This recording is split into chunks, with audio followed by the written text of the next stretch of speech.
বিষয় নিয়ে আলোচনা করব। অ্যাকচুয়ালি ফ্রিল্যান্সিং এবং আউটসোর্সিং এর ভিতরে যে পার্থক্য আমরা দেখতে পাই অথবা মানুষের যে চিন্তা ভাবনা ফ্রিল্যান্সিং এবং আউটসোর্সিং নিয়ে, তারা মনে করেন যে ফ্রিল্যান্সিং এবং আউটসোর্সিং একই বিষয়।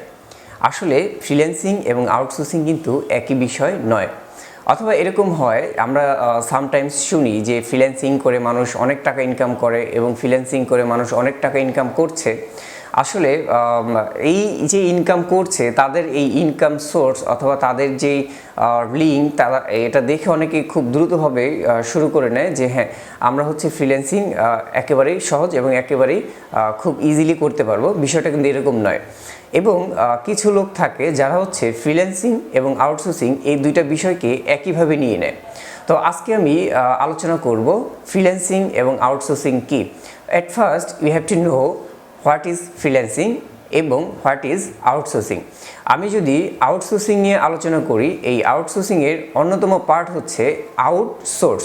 যখন কোনো কোম্পানি তার নিজের কাজ করানোর জন্য অথবা স্পেসিফিক কাজ করানোর জন্য কোনো ব্যক্তিকে হায়ার করে, তার কোম্পানির কাজের জন্য স্পেসিফিক ব্যক্তিকে যখন হায়ার করে নিয়ে আসা হয় এবং তখন যে কাজগুলো করিয়ে দেওয়া হয়, সেটা আউটসোর্সিং, এক কথায় আউটসোর্স।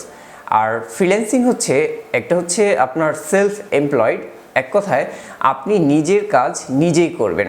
তো অ্যাট ফার্স্ট আমরা বুঝতে পারলাম যে আসলে আউটসোর্সিং এবং ফ্রিল্যান্সিংয়ের ভিতরে তফাৎ। তো আমরা এখন ফ্রিল্যান্সিং নিয়ে কথা বলবো। ফ্রিল্যান্সিংয়ের one of the most part তিনটি। এই তিনটি পার্টের মধ্যে আমরা যদি ডিভাইড করি, ফার্স্ট যে পার্টগুলো আছে সেটা আপনার বেসিক লেভেল। বেসিক লেভেলের কাজগুলো কি সেটা আমি বলবো, এবং সেকেন্ড যে লেভেল আছে সেটা আপনার ইন্টারমিডিয়েট লেভেল, এবং থার্ড যে লেভেল আছে সেটা আপনার অ্যাডভান্স লেভেল। তো বেসিক লেভেলের মধ্যে খুব সীমিত আকারে যে কাজগুলো পড়ে, লাইক দ্যাট ডাটা এন্ট্রি কাজ, ইমেল মার্কেটিং, প্লাস আরও এক্সেট্রা অনেকগুলো কাজ আছে যে কাজগুলোকে আমরা বেসিক লেভেলের কাজ বলে থাকি। সেটি আপনার এক্সপার্টস স্কিল অথবা আপনার অ্যাডভান্স লেভেল যেটাকে বলা হয়। লাইক দ্যাট অ্যাডভান্স লেভেলের মধ্যে অন্তর্ভুক্ত আপনার গ্রাফিক্সের কাজ জানতে হবে। আর যদি আপনি গ্রাফিক্সের কাজ জানতে চান, তাহলে অবশ্যই আপনার ফটোশপের কাজগুলো আপনার ভালো করে জানতে হবে। যদি আপনি ফটোশপের কাজগুলো ভালো করে জানতে পারেন, তাহলে কিন্তু আপনার অ্যাডভান্স লেভেলের কাজগুলো করতে পারবেন। যেমন ধরেন, আপনি গ্রাফিক্সের কোনো একটা কাজ করতে পারবেন, আপনি একটা লোগো ডিজাইন করতে পারবেন, আপনি একটি ব্যানার ডিজাইন করতে পারবেন, আপনি মকআপের কাজগুলো করতে পারবেন।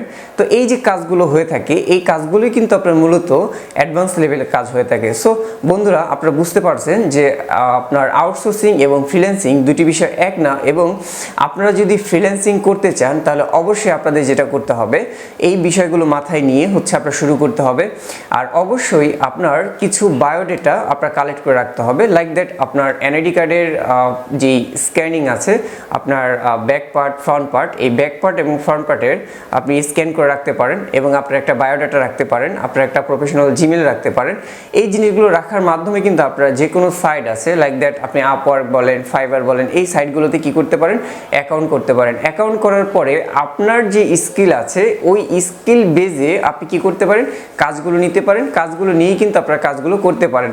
সো এখন আরেকটি বিষয় আমি আপনাদের জানিয়ে রাখি, সেটা যখন আপনি ফ্রিল্যান্সিংয়ের কাজ করবেন কোনো একটি সাইট থেকে, তখন বাহিরের যে বায়ারগুলো আছে, অথবা আপনি তো বাংলাদেশের কাজই করবেন না, আপনার বাহিরের যে কাজগুলো আছে সেই কাজগুলো করতে হবে।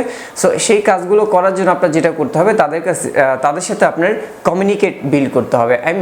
তারা যখন আপনাকে কোনো কোশ্চেন করবে অথবা আপনার কাছ থেকে কিছু জানতে চাইবে, তখন কিন্তু আপনার ফিডব্যাক দিতে হবে। আপনি যদি তাদের কাছে খুব ভালো কমিউনিকেট করতে পারেন, তাহলে কিন্তু আপনারা কি করতে পারবেন, তাদের কাজটা নিতে পারবেন এবং কাজটি সম্পূর্ণ করতে পারবেন। সো বন্ধুরা, আপনারা আসলে বুঝতে পেরেছেন যে আজকের যে বিষয়টি ছিল ফ্রিল্যান্সিং এবং আউটসোর্সিং। সো আপনারা যারা শুরু করতে চান, এভাবে শুরু করতে পারেন। সো ভালো লাগলে আমার ভিডিওটি অবশ্যই লাইক করবেন, শেয়ার দিবেন, এবং অবশ্যই আরও কোনো বিষয় জানা থাকলে ইনবক্সে জানিয়ে দিবেন। ধন্যবাদ, সবাই ভালো থাকবেন।